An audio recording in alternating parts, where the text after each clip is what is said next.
এই হাদিকে আপনারা লক্ষ্য করে দেখেছেন, গত 2 দিন আগে তার মাথার মধ্যে গুলি করা হয়েছে। গুলি মাথার ভেতর দিয়ে ঢুকে মগজে গিয়ে গুলিটা আটকে গেছে। জানি না তিনি বাঁচবে নাকি দুনিয়া থেকে বিদায় নিয়ে চলে যাবে। আজকে সিদ্ধান্ত হয়েছে তাকে আগামীকালকে ব্যাংককে, থাইল্যান্ডে নিয়ে যাওয়া হবে চিকিৎসার জন্য।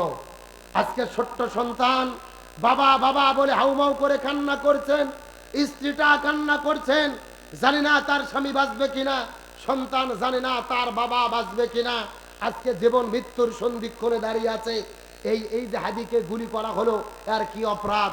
অপরাধ একটাই, তিনি ভারতের আধিপত্যের বিরুদ্ধে বক্তব্য দিয়েছেন, তিনি জালেমের জুলুমের বিরুদ্ধে বক্তব্য দিয়েছেন, স্বৈরাচারের বিরুদ্ধে বক্তব্য দিয়েছেন।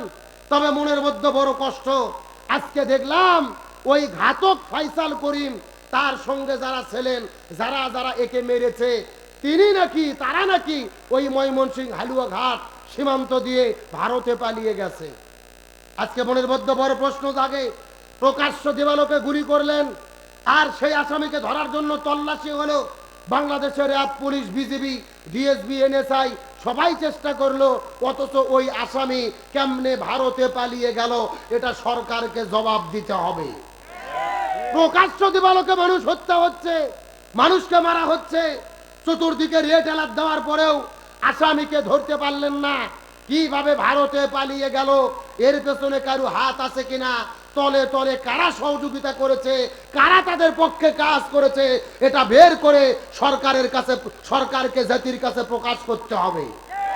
আর এটা যদি আপনারা করতে পারেন, আমি মনে করি জুলাই যোদ্ধাদের যদি আপনারা নিরাপত্তা দিতে না পারেন, আপনাদের ক্ষমতায় থাকার কোনো অধিকার নাই।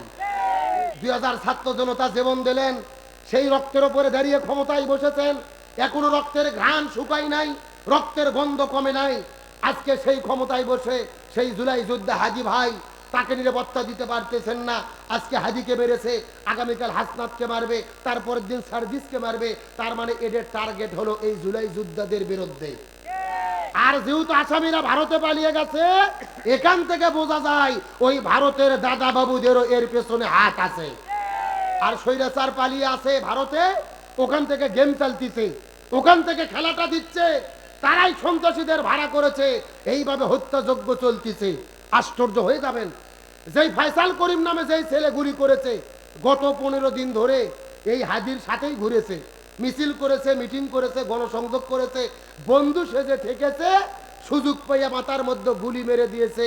তার মানে বোঝা যায় সবচাইতে বেশি ক্ষতি তার মাধ্যমে হয় বন্ধু রূপে শত্রু যারা, মানে বন্ধু হয়ে সাথে থাকে আর সুযোগ পেলে কালনাগিনীর সবল মারে।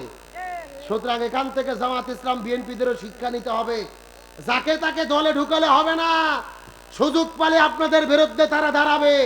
এই গতকালকের হাজির ঘটনা এটাই প্রমাণ করেছে। সুতরাং আমরা পরিষ্কার করে বলি সরকারের কাছে, এই যে হাজিকে গুলি করা হলো, তার বিরুদ্ধে যে ষড়যন্ত্র, ভারত থেকে যে ষড়যন্ত্র, কারা কারা এর পেছনে আছে, এটা তদন্ত করে বের করে জাতির কাছে প্রকাশ করতে হবে। আর যদি সেটা করতে না পারেন, আপনাদের ক্ষমতায় থাকার অধিকার নাই। আমি মনে করি স্বরাষ্ট্রমন্ত্রীর পদত্যাগ করা দরকার। ওই স্বৈরাচার ভারতে যে কি বসে আছে, ওখান থেকে ষড়যন্ত্র করতেছে। কিন্তু আমরা বাংলাদেশের মানুষ এত পাগল, কাজ করলো কারা?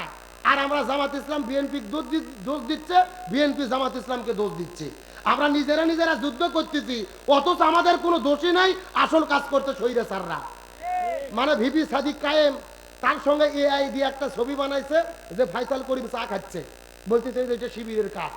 আবার এক গ্রুপ বলতেছে বিএনপির মির্জা আব্বাসের কাজ। নিজেরা নিজেরা যুদ্ধ লাগছে, অথচ বিএনপিরও দোষ নাই, জামাতেরও দোষ নাই, আসল কাজ করতে শৈরাচারেরা। হাসিনের লোক করলো কাম, আর আমরা মারা গেলাম যুদ্ধ। তার মানে এটাই তারা গেম খেলতে পরিকল্পিত ষড়যন্ত্র, দেশের ভেতরে একটা বিশৃঙ্খলা করে তারা নির্বাচনকে বানচাল করতে চায়। আর আমরা যদি ওই পাতানো ফাঁদে পা দেই, ক্ষতি আমাদের হবে, এই সুযোগে ওরা লাভবান হবে। দেখেন না মাঝে মধ্যে স্বৈরাচার বলে আমরা বলে সীমানার কাছে আছি, যে কোনো শট করে ঢুকে পড়তে পারি। আমরা বলতেছি ম্যাডাম আসেন, এটা তো আপনার বাবার দেশ, আপনি আসেন, আপনি শট করে ঢুকবেন, আর আমরা আপনাকে ফট করে আয়না ঘরে ঢুকে দেবো। এ কতক্ষণ না গা ববু আইসো শট করিয়া, আয়না ঘরটা তোমার জন্য রাখছি গো সাজাইয়া। রিসেপশনে বইসাই আছি ফাঁসির মালা লইয়া, বুবু আইসো চট করিয়া, আয়না ঘরটা তোমার জন্য রাখছি গো সাজাইয়া। আল্লাহর কোরআন বলছেন কুতিবা আলাইকুমুল কিসাস, জীবনের পরিবর্তে জীবন, হাতের পরিবর্তে হাত, পায়ের পরিবর্তে পা, চোখের পরিবর্তে চোখ। এই আয়াতের ডিজিটাল ব্যাখ্যা হলো ফাঁসির দড়ির পরিবর্তে ফাঁসির দড়ি। ও বুবু আইবা তুমি আইবা গো, এইবার আইসা বুবু ক্ষমতা পাইবা না। যারা ঠিক বলবে না মনে করবেন এদের মধ্যে ভেজাল আছে। এ জোরে বলেন ঠিক, আরো জোরে ঠিক। বুবু আইবা তুমি আইবা গো, এইবার আইসা বুবু ক্ষমতা পাইবা না।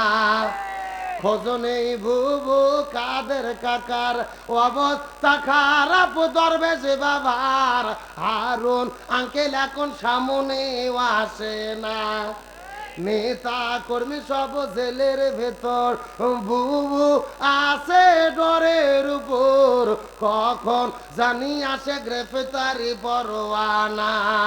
বুবু আইবা তুমি আইবা গো, এইবার আইসা বুবু সিয়ার পাইবা না। এ কথা বলেন ঠিক কিনা? আলোচনা কি চলবে? কারা কারা চলবে? দুটো হাত আল্লাহকে তুলে দেখায়। লিল্লাহে তাকবীর। আল কোরআনের আলো, আল হাদিসের আলো, লিল্লাহে তাকবীর। আপনার কি কষ্ট পাইলেন? নির্যাতিত মানুষের পক্ষে আমাদের কথা বলার দরকার আছে না নাই? আজকে যে হাদিকে গুলি করা হয়েছে তার পরিবার বুঝতেছে কত কষ্ট, কত যন্ত্রণা। জুলাইয়ে যিনি সামনে থেকে নেতৃত্ব দিলেন, কি তার ইমানের শক্তি! কয়েকদিন আগে তিনি বক্তব্য দিয়েছিল, মৃত্যুর ফয়সালা হয় আসমান থেকে, দুনিয়ার কাউকে আমি মাথা নত করব না, আমি দুনিয়ার কাউকে ভয় পাই না। বলেন আল্লাহু আকবার। তিনি বলেছিলেন আমার সন্তান, আমি যদি বিদায় নিয়ে চলে যাই আপনারা একটু আমার সন্তানকে দেখে রাখবেন। কি তার ইমানের শক্তি! আমরা দোয়া করি আল্লাহ আমাদের প্রিয় হাদি ভাইকে আপনি পরিপূর্ণ সুস্থতা দান করেন, বলেন আমিন। কিন্তু মনে কষ্ট লাগে, কিছু কিছু টিকটকার, কিছু কিছু ইউটিউবার, স্বৈরাচার আওয়ামী লীগের যারা দালালি করে টিকটকের মধ্যে ভিডিও বানায় ছাড়তিছে, বলতেছে হাজি ভাই আপনাকে তো মেরে দিল, ভরাইয়া দিল, এইভাবে তারা কটাক্ষ করতেছে, তাদের বিরুদ্ধে ভিডিও বানাচ্ছে। সরকারকে বলি এই সমস্ত দালালদেরকেও গ্রেফতার করতে হবে। এদের খুঁজে বের করেন কোথায় থেকে এরা ভিডিও বানায়, জুলাই যুদ্ধদের বিরুদ্ধে কথা বলে, ভিডিও তৈরি করে। এরা জাতির শত্রু, ইসলামের শত্রু, মানবতার শত্রু, ওই ভারত আর স্বৈরাচার হাসিনার দালাল। সুতরাং আমরা বলতে চাই আমাদের হকের পক্ষে থাকতে হবে। চিৎকার করে বলেন তাহলে ইবাদত কত প্রকার? আরো জোরে বলেন। তাহলে আলোচনা করতেছিলাম সামাজিক ইবাদত সম্পর্কে। সামাজিক ইবাদতের গুরুত্ব আছে না নাই? আবার বন্ধুগণ, মুসলমান ভাইরা গভীর মনোযোগ লক্ষ্য করুন। কোন দিকে নজর নাই, কোন দিকে তাকাতাকি নাই। কোরআন হাদিসের আলোকে চুম্বক কিছু কথা বলার পরে বিদায় নিয়ে চলে যাওয়ার চেষ্টা করব। এই যে বলতেছিলাম আব্দুল্লাহ ইবনে মুবারাকের কথা, এই আব্দুল্লাহ ইবনে মুবারাক এই যে সামাজিক ইবাদতটা পালন করার কারণে কিছুদিন পরে আমরা লক্ষ্য করে দেখতে পারলাম আব্দুল্লাহ ইবনে মুবারাক এই দুনিয়ার মধ্য থেকে যেদিন বিদায় নিয়ে চলে যাবে, তার মৃত্যুর পরে হাজারো মানুষেরা তার জানাজায় আসার পরে তার জন্য কান্না করে করে করে করে দোয়া করলো। তার মানে বোঝা গেল এই দুনিয়ার ভেতরে ভালো মানুষ যদি বিদায় নিয়ে চলে যায়, মানুষেরা কান্না করে দোয়া করে কি করে না? আর জোরে বলেন। এই যে ওসমান হাদি গুলি খেয়ে অসুস্থ হয়ে হসপিটালের ভেতরে, তাম দেশের মানুষ তার জন্য দোয়া করতেছে। মনে হচ্ছে গুলি তারা শুধু হাদিকে করে নাই, তাম দেশের 18 কোটি মানুষের কলিজার মধ্যে তারা গুলি করেছে। হাদি আমাদের ভাই নয়, কারুবা নিজের সন্তান নয়, নিজের ভাইয়ের মতো, নিজের সন্তানের মতো পুরো দেশের মানুষ তার জন্য দোয়া করে। তার মানে বোঝা গেল হকের পক্ষে যারা থাকে, দিনের পক্ষে যারা থাকে, তাদের পক্ষে দোয়া করেন কি? আর ধরে বলে এই বাংলাদেশে কোরআনের পাখি শহীদ আল্লামা দেলোয়ার হোসেন সাঈদী 13 বছর জেলের মধ্যে বন্দি রেখে হসপিটালে ভর্তি করার পরে ইনজেকশনের সিরিজে বিষ ঢোকায়া তাকে জমিন থেকে বিদায় করে দেওয়া হলো। আল্লামা সাইদি বিদায় নেওয়ার পরে জালেমের বাচ্চারা জানাজা পর্যন্ত করতে দেয় নাই, কবর জিয়ারত পর্যন্ত করতে দেয় নাই। কিন্তু এই পুরো দেশের ভেতরে অঘোষিত ভাবে কোটি কোটি মানুষ কান্না করেছে। আমার অনেক মা বোনেরা রোজা থেকে তার জন্য দোয়া করেছে, তাহাজ্জুদের নামাজ পড়ে তার জন্য দোয়া করেছি। তার মানে বোঝা গেল, ভালো মানুষ যদি দুনিয়া থেকে বিদায় নিয়ে চলে যায়, ভালো মানুষদের জন্য মানুষেরা দোয়া করে কি করে না? এই যে ওসমান হাদি অসুস্থ, জানি না দুনিয়া থেকে বিদায় নিয়ে যাবে কি বেঁচে থাকবে, কখন হাদির মৃত্যুর খবর চলে আসবে। ডাক্তাররা বলেছেন অবস্থা ভালো নয়, পুরো মাথার খুলিগুলো খুলে রাখা হয়েছে, মগজের ভেতরে গুলির কিছু অংশ এখন পর্যন্ত লেগে আছে। হার্ট কাজ করে না, তার ফুসফুস কাজ করে না, স্ট্রোক করে ফেলেছে। শরীরের এক এক অঙ্গটা এক এক জায়গার ভেতরে, কখন মৃত্যুর ডাক আসবে।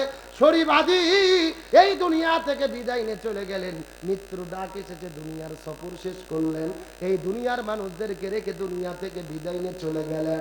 কখন কার মৃত্যুর ডাক আসবে কেউ বলতে পারে না, একমাত্র জানে তিনি কে। এই যে দেশের ভেতরে বেগম খালেদা জিয়া 3 বারে প্রধানমন্ত্রী, আজকে খালেদা জিয়া অসুস্থ, কিন্তু দেশের মানুষ তার জন্য দোয়া করে কি করে না?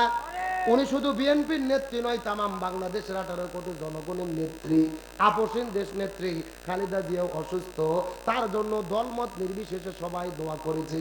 জামাতের ভাইরা দোয়া করে, শিবির দোয়া করে, খেলাফত চরমোনাই সবাই দোয়া করে। তার মানে ভালো মানুষ যদি অসুস্থ হয়, বিপদের মধ্যে পড়ে, তার জন্য দোয়া করে। মানুষ মরে গেলে তাদের জন্য দোয়া করা হয়, কিন্তু খারাপ মানুষ যদি মরে যায়, মানুষেরা কি দোয়া করে? এই গত 16 বছর দেখেছি, ওই স্বৈরাচার আওয়ামী লীগ দলের যত নেতা মরে গেছে, এমপি মন্ত্রী মরে গেছে, মরে যাওয়ার পরে মৃত্যুর খবর শোনার পরে কেউ ইন্না লিল্লাহ বলে না, অধিকাংশ মানুষ বলে আলহামদুলিল্লাহ। এ কথা বলেন, কথা বলেন। অথচ মানুষ মরে গেলে ইন্না লিল্লাহ বলার কথা ছিল। আল্লাহর কোরআন বলেন, আল্লাযীনা ইযা আসাবাতুহুম মুসিবা ক্বালু ইন্না লিল্লাহি ওয়া ইন্না ইলাইহি রাজিউন। যখন কোনো বিপদ আসবে তখন তোমরা ইন্না লিল্লাহ বলবা, কিন্তু দুনিয়ার ভেতরে এমন জীবন আপনি গঠন করলেন, আপনি মরে যাওয়ার পরে মানুষ আলহামদুলিল্লাহ হয়, এটা জান্নাতি ব্যক্তির মৃত্যুর আলামত নয়।